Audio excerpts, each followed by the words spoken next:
Okay, this is about overwintering and getting your bees through winter.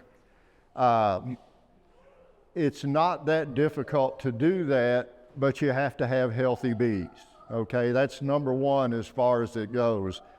Here's one of my favorite quotes, and it's by Stephen Hawking, and it's the greatest enemy of knowledge is not ignorance, it's the illusion of knowledge. And my personal opinion is that sums up Facebook. I don't do Facebook, and I don't think you'll get a lot of good beekeeping advice on Facebook. So this is overwintering, and this is the honeybee cycle. They do this annually. Everything they do in their cycle, I've got notes on here of what's going on. And it will change from weather to weather if the weather is a little cooler or a little warmer, and this kind of helps you adapt to that. And right now, we're in the brief but intense fall float. I don't know if in your area, goldenrod is blooming, aster has started to bloom, lespedeza is blooming. And they can get quite a bit of food off of this, but as beekeepers, we want to make sure they have enough food to get through the winter. That's what's important. So we need healthy bees, we need low mite counts, and we need food. Those are the three things that are going to get you through winter. Now, this is how things work compared outside to inside the hive. This is a little comparison and a system that I use to try to explain this. We're in fall going into winter. And what happens in fall going into winter, outside in the climate and the flora and the fauna, we have shorter and colder days. We'll say cooler days for now. It hasn't gotten cold yet. And they produce decreased floral resources. One thing you'll always notice about the fall of the year is there's hardly any tree blooms, correct? You hardly ever see that. And I don't know if you know this or not, honeybees, tree blooms is what they're after. They're creatures of the forest. That's where they get the majority of their food, their energy, and it's called energetic profit. Honeybees cannot go anywhere and harvest food and spend more energy harvesting the food than the food they bring back. Does that make sense? They have to make a profit every time they do that, or they're not going to exist very long. So with decreased floral resources and shorter and colder days outside the box, that's what's going on outside. Inside the nest, we have decreased foraging, of course. The foragers don't have as much to do, so there's not as much foraging going on. And decreased foraging means idle foragers. You go out on a hot day this time of year, and it's going to be a good experience because you got all these old foragers at home, and it's hot, and they're cranky, and it's not going to be a lot of fun getting in there. But that's what it's about. When it cools down, it's a little bit better. Bees are a little less aggressive. So with idle foragers, we have increased forager pheromone. All honeybees produce pheromone, even the brood does. And as they age, this pheromone signature changes and produces different reactions to the other bees. Pheromones influence hormones. Hormones is what makes the bees get older or keeps them from aging. Young brood produces a different type of pheromone than older brood does.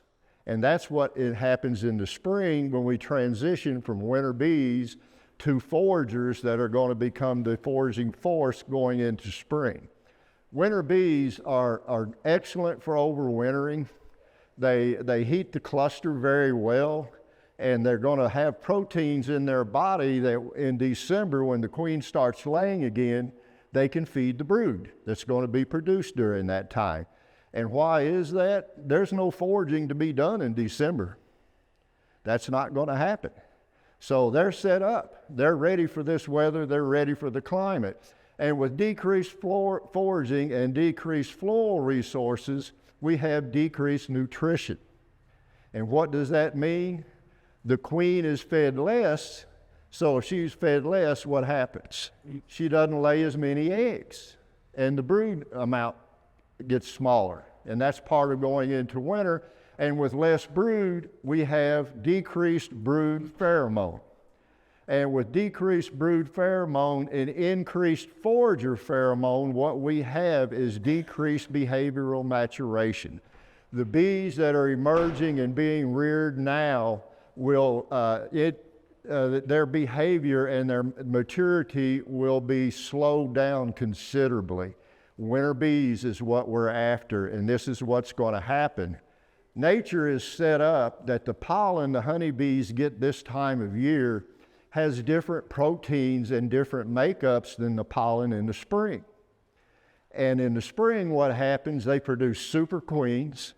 They produce big virile drones that are fertile, and lots of them. And that is because of the food that appears in the spring. In the fall, the food helps produce these slower maturation bees that they're feeding them, and that comes out to winter bees. And in the spring and in the summer, honeybees live an average of 4 to 5 weeks. In the winter, if we do it right, they're going to live 4 to 5 months. And that's a big difference, and that's what we want, and that's what we're looking for.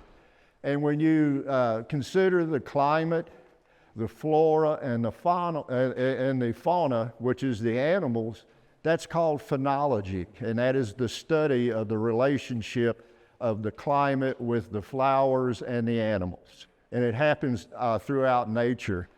And one thing about springtime, you always remember this about honeybees, that is the most focused and intense part of their lives. And the reason is survival of the species is going to take place. That's when they reproduce. And what do we call reproduction with bees? Swarming.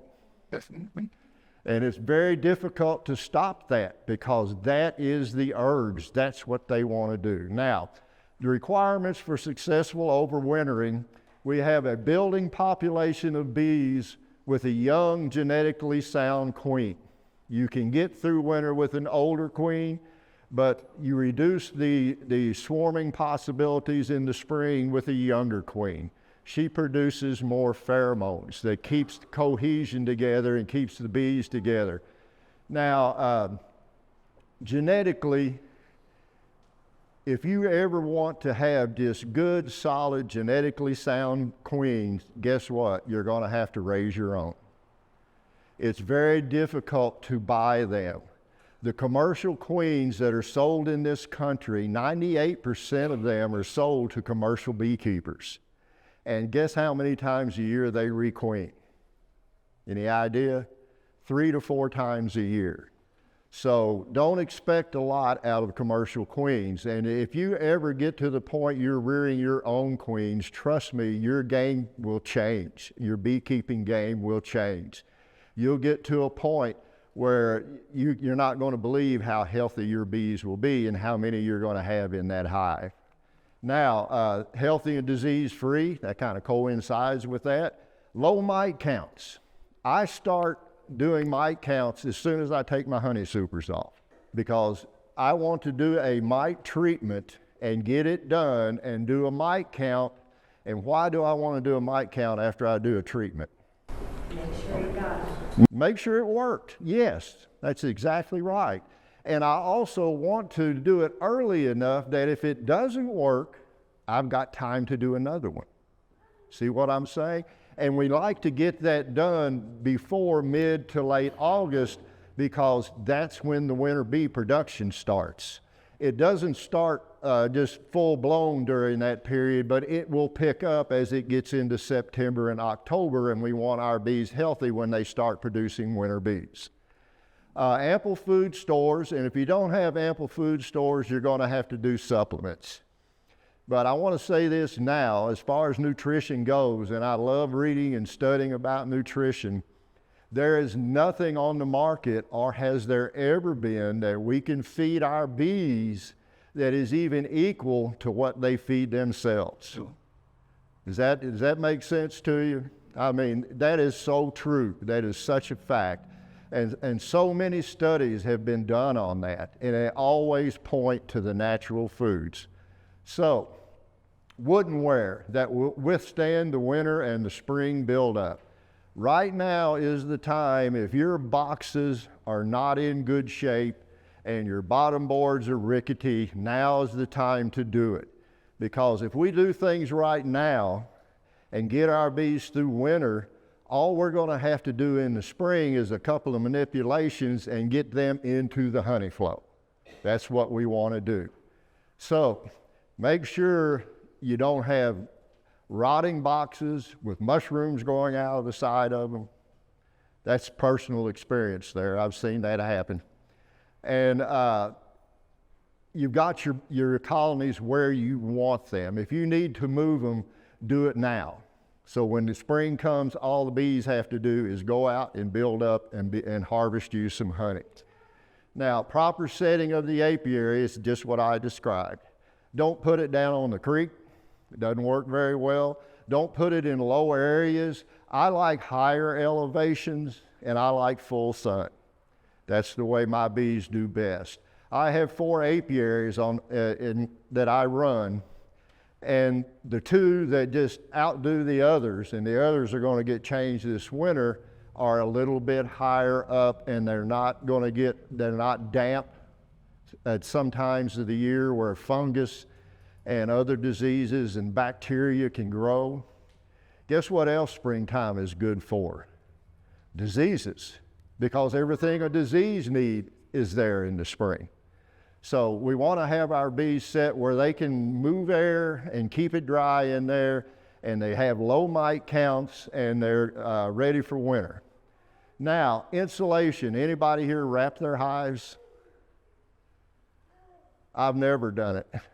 And I lose, in the last 3 years, I've lost 2 colonies. And I knew I was going to lose those 2. But it's something inside that says, I'll give them a chance. And it hardly ever works either when you do that. But if you do want to wrap, and I know some very good beekeepers that do that and use quilt boards, etc., and they swear by it. They don't produce any more honey than I do, but they get their bees through winter on the same scale that I do. So if you want to use them, that's fine. Entrance reducers, mouse guards, and feeding shims. Anybody in here not know what a feeding shim is? Good. I'll show you some pictures here when we get to it. Mouse guards are mandatory. If a mouse gets in your boxes while you're overwintering, what it will do is, the first thing it'll do is eat the honey. Then it's going to do add insult to injury, because it's going to turn around and eat the bees that are dying because it ate all of its honey. So you have to have mouse guards, and they will ruin your comb too whenever they eat that honey. And another thing about entrance reducers, I leave my entrance reducers on year around. I never take them off. And why do you think I do that? The reason is, in nature, honeybees, when they're seeking a cavity out in the woods, survivor bees, they look for a cavity that's 47 liters but has a 2-inch opening to it. And the reason they do that is they do not devote a lot of bees to guarding the entrance. That is one of the smallest workforces in a colony of bees. What they depend on is the few bees that are guarding the entrance to emit an alarm pheromone and signal their sisters to come help. That's what that's about. So if you leave your entrance reducers on, and I leave the 3-inch opening on that, I make my own, and by 3/4 of an inch, guess what that comes out to in square inches? About 2 square inches. If you leave that entire opening on the front of your colony open, what's going to happen is scout bees are going to discover that. There's not going to be enough guard bees to keep even the scout bees out. And they'll go in, and while the flow is going on, that's no big deal, because they're going to all the colonies in your apiary anyway. The bees are drifting, and they're bringing food in, and everybody's happy. Once the flow is over, and the resources for food just go way down all at once. And that's what happens in Kentucky.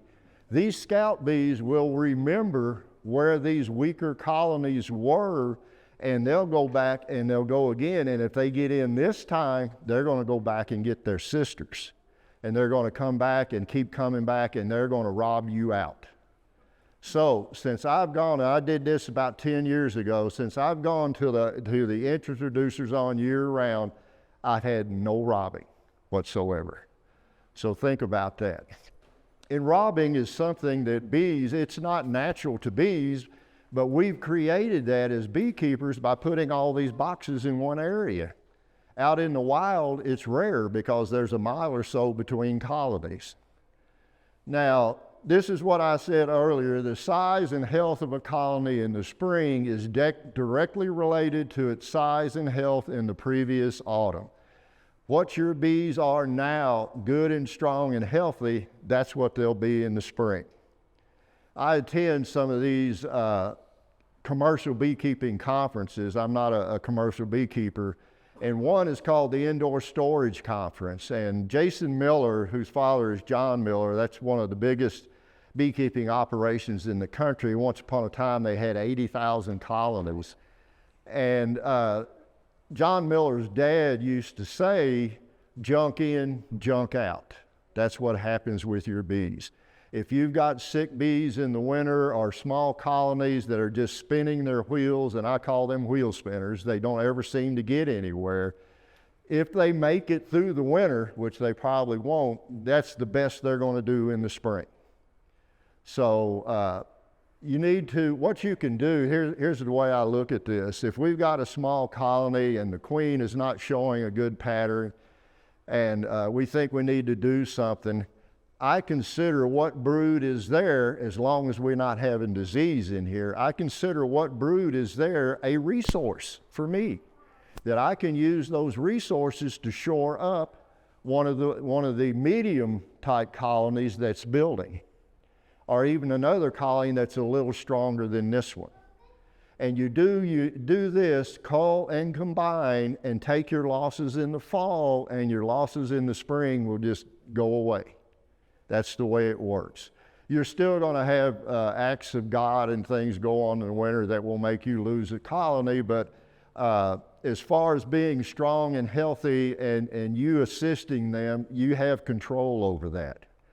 This is when we're evaluating our queens, this is a brood pattern here. This is what is called a good brood pattern.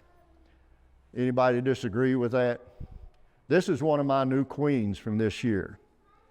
That's what they all look like. I hope yours do too. This is another one that I looked at. I just did these a couple of days ago.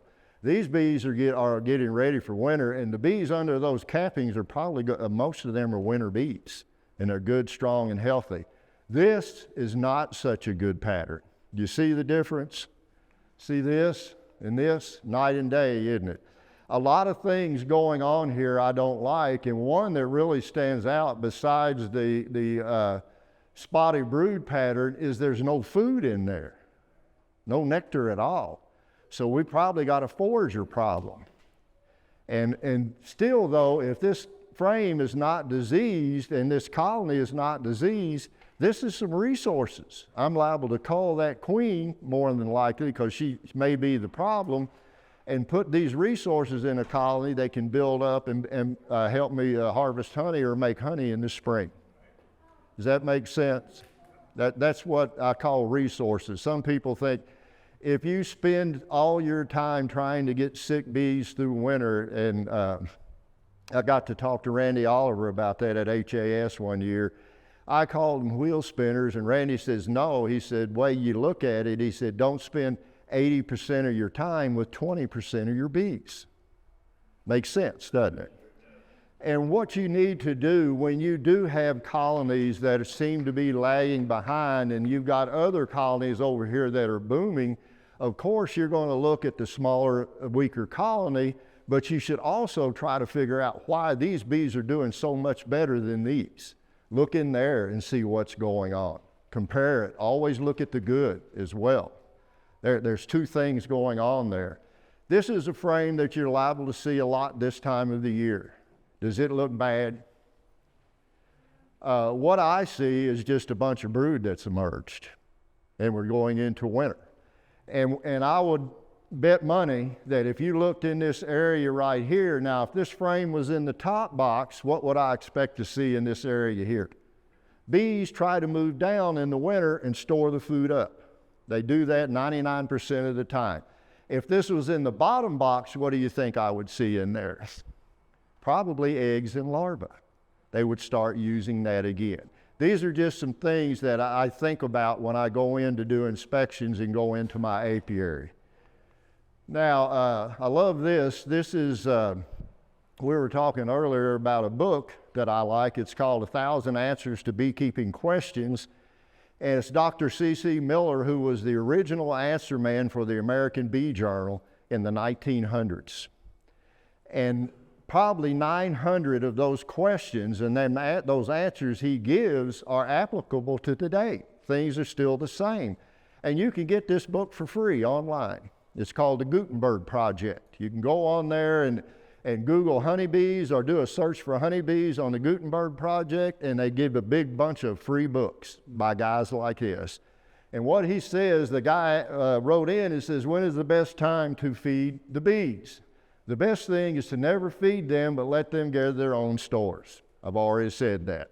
Now, but, and I love this answer, this is a good beekeeping answer here. This guy's answered a lot of questions. If the season is a failure, as it is some years in most places, then you must feed. The best time for that is just as soon as you know that they will need feeding for the winter. When I take my honey supers off, if the box is below or dry, I'm going to start feeding. They need food. I'm going to give them a little bit, and you got to be very, very careful when you do that, because that's when robbing is going to be at its peak, because the flow is over, we're taking our supers. And if one hive is low on the stores, then they probably all are.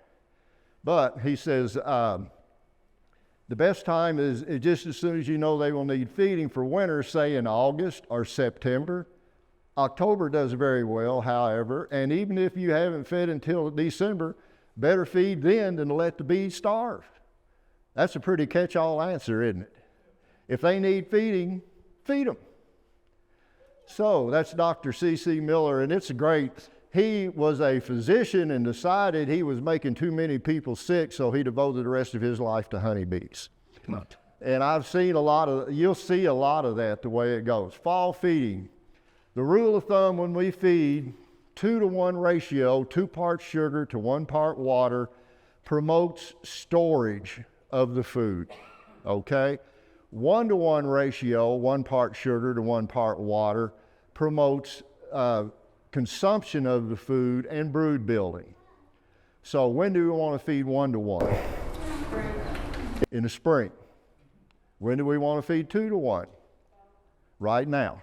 That's the way we do that. And the reason is if you feed 1-to-1 or 2-to-1, the amount of honey they store in a frame will be the same. But they've got a lot more water to take out of 1-to-1 before they store it than they do 2-to-1. So if we feed them 2-to-1, they're going to store a lot more of that in a shorter amount of time than they will 1-to-1. That's the way we think of that.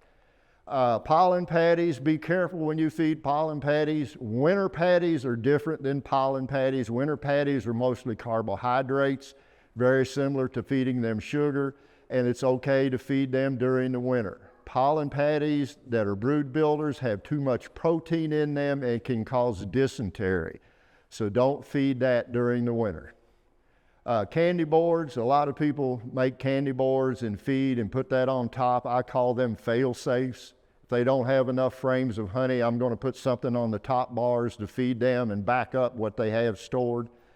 If you're going to make candy, it takes a while.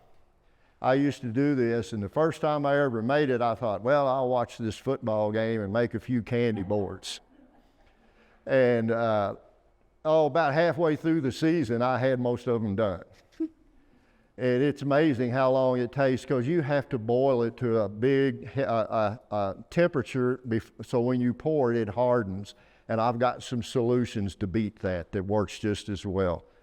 Fondant, we used to buy that, but it's outrageously expensive anymore because of shipping, the shipping charges. We used to buy that by the pallet and share that. We don't do that anymore.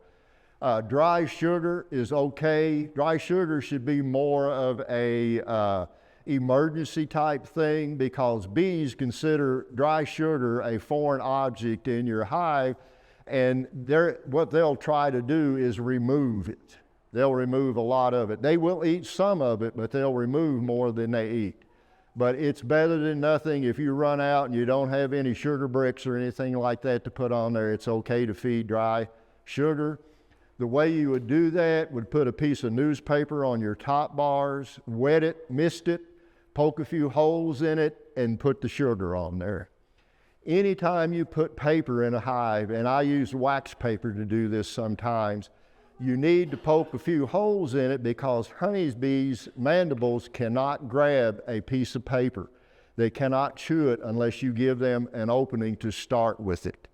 So I've seen people do newspaper combines and not poke holes and kill a bunch of bees.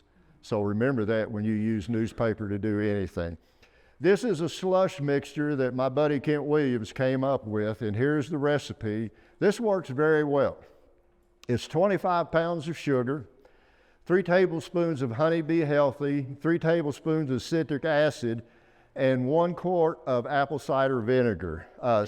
Citric acid is a canning product that you can buy in Walmart, where they have the jars in the canning section there. It's pretty cheap too. I mix the dry ingredients together first, and then mix the Honey Bee Healthy and the apple cider vinegar, and then pour it in. The way I used to do this, I've got my own mixture now that I do, would put it in a 5-gallon bucket, put a good secure lid on it, and just roll it around till it got mixed up good in there. You can use a mud mixer and drill. Y'all know what I'm talking about. And if you're not doing a lot of it, you're doing a smaller proportion of this, you can use a kitchen mixer and mixing paddles that way if you want to do that. The way we figure feeding, it took me a while to come up with this. At a Tennessee regional meeting, they asked me, if I put 20 pounds of sugar and 20 pounds of water, how much syrup am I going to get out of that? And there's a way you do that. If you're mixing 1-to-1, and we'll do this on 20 pounds here and get my calculator out. If you're mixing 1-to-1, you take the total poundage and divide it by 10.3. So 20 pounds of sugar and 20 pounds of water is 40 pounds, and we divide that 10.3, we'll get 3.88 gallons out of that. That way, that would be, 12, 13 quarts, something like that, that you'll get out of that. It's a good way to stay ahead of that. If you're using 2-to-1, you would divide that by 10.98. And I've got a chart here that shows you how to do that. And say if we're feeding 30 pounds of sugar and 15 pounds of water into the sugar, that's going to give us 4 gallons of 2-to-1 syrup. Fairly simple. And to make a frame, 4 gallons is going to, 1 gallon will usually on 2-to-1 is going to make about 1.5 frames of food. So 4 gallons would make 6 frames. And what that ciphers down to is it's going to take about 1/2 pound of sugar per frame. And that's the way I figure cost. I'm always thinking about cost. And at $2.59 per frame, 7 to 8 frames is going to run you $20 to $25 per colony to feed all of them syrup, and the time involved in that. And if you do 10 colonies, that's a couple $100. And the reason I got this up here is because you need to think about in the fall when you want to pull that honey off of there rather than let your bees have it. And I let my bees, I've never done a fall harvest, ever. I let my bees have that. And if there's still some there in the spring, fine. Now, this is a feeder I use. I really like these things I came up with. And it has number 8 mesh down in there, and it is just a 2x4 I ripped down, and I put a piece of plywood in there, cut 4 holes, and there's a screen under it. And this is what it looks like when I feed. You can set a empty honey super on top. And what I like about this is I can come along with my cart in a tank or jars or whatever and pull the top off and replace these jars. And I don't need a smoker or a veil because the bees aren't being exposed to me and I'm not being exposed to the bees. I can go through my yards in a heartbeat and get everything swapped out. Now, one thing you'll see in these jars is honey. I used to do that. You have to reduce honey to feed it back to the bees. But when you do that, it changes the properties of it, and it's actually not as good for them as syrup is. In a frame that's capped, it's a different story. That's great for the bees. But diluting it down, they don't react to it the same as you would think they do. So this is what I do, and it works very well. I can put, I use half-gallon jars most of the time. I put a quart in there to show you. You can put 4 quarts, which would be a gallon, or 2 half-gallon jars in there to feed, and I do that, yes. Do you put your inner cover on top of that and then the lid? I do, because I don't want to keep up with it. You don't need an inner cover. And if you don't put it back on there, then I have to stack them in the barn, and it's just something else to keep up with, and that's the way I do that. The underside of this, I also have a little indentation there that I can, in the spring, I can put a pollen patty underneath it if I want to do that. Now, this is what I use. I take a half an ounce of apple cider vinegar per pound of sugar. We're going to make sugar bricks out of this. I used to use a mud mixer and a 1/2-inch drill, but I like this so much I bought a concrete mixer, and that's what I mix it in. And it works very, very well. And what you want to do is you want to mix this to the consistency of wet sand, like you're making sand castles. Mix it up till it's like that. Take it, and what you'll do is you're going to pack it in a sheet pan or a cookie tray. And you line that with either parchment paper, wax paper, if you want to. Some people use saran wrap, whatever. And then you pile your mixture on there and tamp it down. And then you take it, and what I'll do after I tamp it down is score it like this so I can get 6 cakes out of one pan. And then I set it in my basement for 3 or 4 days, and it gets nice and hard. When I'm done, I break them and put them in a 5-gallon bucket and go around and feed my bees. I don't need newspapers. I just need a shim. I just set it on the top bars and go on. The great part of this, too, is during the winter, if they eat this and they need more, all I have to do is peek in and slide another one in and close it out and go. It works extremely well. So, you can use, I have a tamper that I made, of course. My wife said, well, you wouldn't have it any other way. But you can use a pot or a pan or something like that, anything to tamp that down in there to make it a brick. And what I like about this, another point I like about this, is at the end of in the spring, if they haven't used this, I take it off and put it in a 5-gallon bucket and I feed it again next year. It sets all winter, all summer. It does very well. Be sure to put a lid on it because the ants like this stuff too. This is a feeding shim. That's all this is. It's just a 3/4 inch by 3/4 inch piece of wood, the same dimensions at the box you're going to put it on. If you use an 8 frame, it would be the same dimensions of an 8 frame deep. If you use a 10 frame, it would be the same dimensions of a 10 frame. When some of your older equipment starts rotting and you can't repair it, then you cut it up and make shims out of it. That's what I do. So that's all it is. It's not complicated at all. It's basically a spacer so you can put the food down in there and the bees can come up in there and move around and eat it and do what they need to do to get it back down in the colony. Now, when we overwinter, sometimes we run into a situation where we've got a colony that's fairly healthy and we want to try to get it through winter, like a nuke or something. If your colony looks like this, and it's in this big box right here, there's a lot of places this cluster can move where it will not come in contact with food. And what's going to happen when that happens? They're going to starve. So what I would do is put it in a nuke. See this? Anywhere this cluster moves in this nuke all winter, they're going to be in contact with food.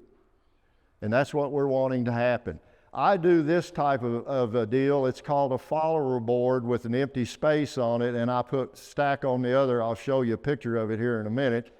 And I like this because I can keep feeding syrup even when it starts to get cold.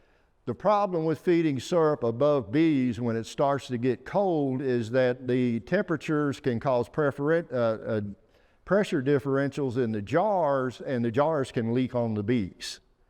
And if it leaks on the cluster, those bees are going to die. Wet bees cannot heat. If you go outside and it's 20 degrees or 10 degrees and you've got big heavy jackets on and fleece underwear and all that stuff, you're nice and toasty. But if I hose you down with a garden hose, you're going to get cold pretty quick. That's the way the bees are. So we want to make sure. Now, the partition I use is called a follower board. If you want to research this, you can find information online. These are the dimensions I use. About any material you want to use works. And what we're trying to do is this. See what I've done? I've got a nuke over a nuke, but I've got them in 10 frame deeps. The reason I do that is come spring, as they build, I don't have to move these bees into a 10 frame. They're already in there. I just move these boards out and add the frames as I do that, and the bees build. And the other good thing, like I said, is I can feed down here. I don't have to feed on top, and I can put liquid feed in much sooner than most people can that don't use this system. And what happens when you get liquid feed in the spring, you know, we have these days, actually in Kentucky, we have weeks sometimes where, say in February, we had 10, 15, 16 days of good weather, and the bees grew and the population extended considerably. And then we get a couple of weeks of bad weather. Well, all of this food that was stored by this population during this period is going to be consumed pretty quick. So we have to keep an eye on that and make sure they have enough food. That's what I like about this. This is always in there for them. And if they need that, and you can replace the candy on top too. But this promotes their building effort. And the more bees they have, the sooner the bees get to the brood nest homeostasis, it's called, or the maximum production of the nest, and that equals the number of eggs a queen can lay a day. And that's another deal about having good queens. If your queen lays 800 eggs a day, they're only going to produce 800 bees a day.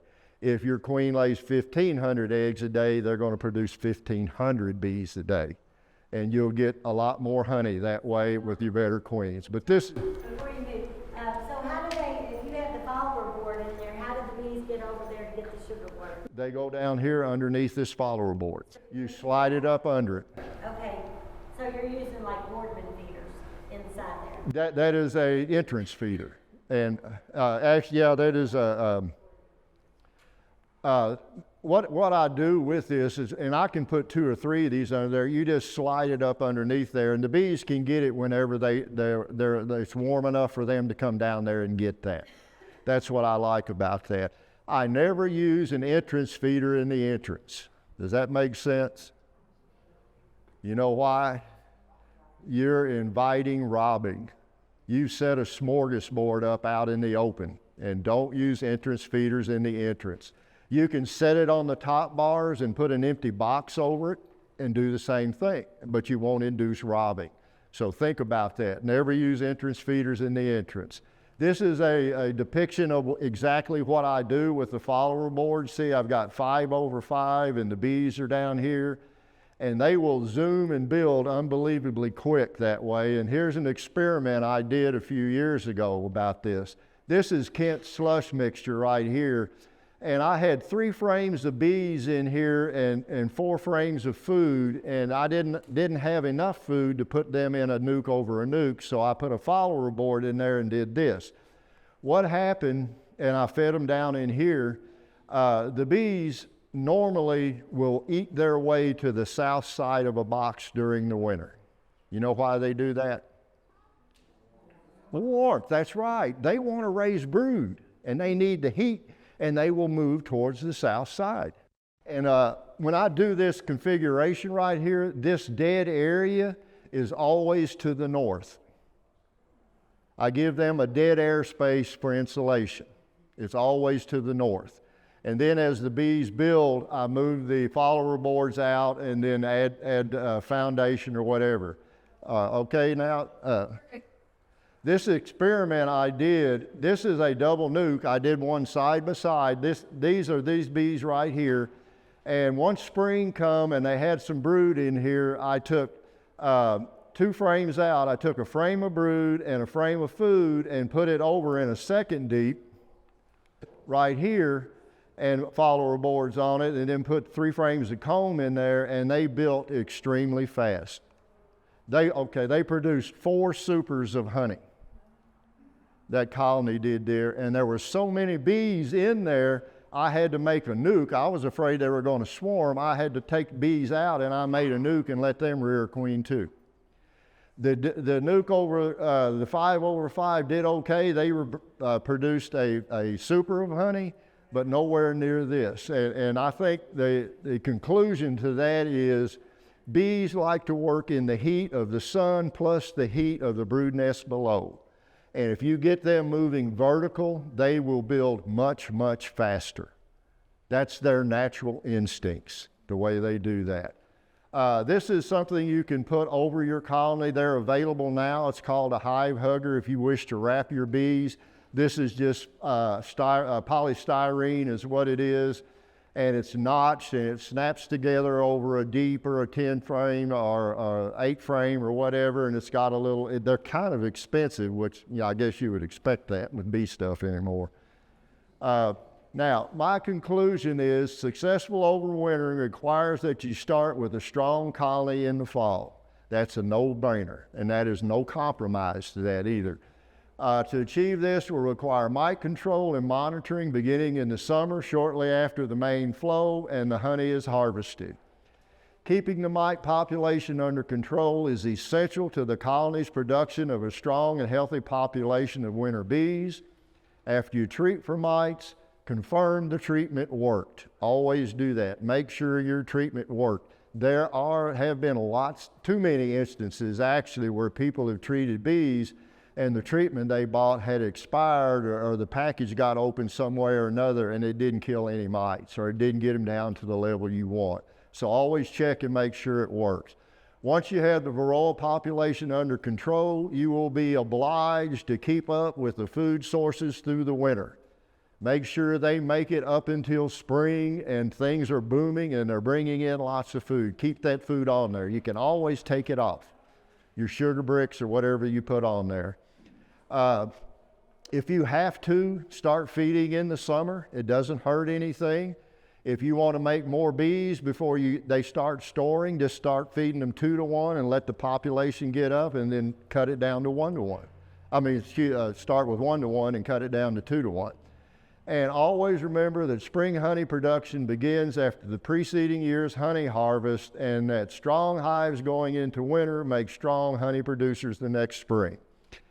Now, this is some links I'm going to give you. Every beekeeper who has a computer should have the Honey Bee Health Coalition bookmarked on their computer. That is the #1 source of information for taking care of your bees. The varroa mite explanation on there is unbelievable. It has all the treatments that are available, when to use them, when they're most effective, when they're most not effective, et cetera, et cetera. Anybody got this? Okay. This is another one on the Honey Bee Health Coalition website. This is a best management practices PDF. Download this, compare your management schedule with this, and you can probably make some improvements with it. These guys really work on this. These are beekeepers that put this together. Dewey Karen is one of them. Dewey's my man. He can do it. This is honeybees and their maladies. This is a small guide that'll fit in your back pocket. And you can get it from Penn State University. And I do advise that if you do buy that, and if you buy it as a group, it's about $12, but if you buy it as a group, it's about $10. And if you buy it directly from Penn State, the money goes towards their research. And it is an ideal pocket guide. You can take that when you see a problem, sit down, try to figure it out. what it is, and when you get an idea of what it is, you go to the BMD. This is it. You need the BMD on your website for sure, or on your web browser. What it is, you go to the first page and it says, are you having problems with adult bees? Are you having problems with your brood, or both? You check what's going on, then you hit next. The next page is more questions concerning your choices on that first page. And it keeps going till you get to the last page, and it's got a list of possibilities of the problem you're having and what to do with it.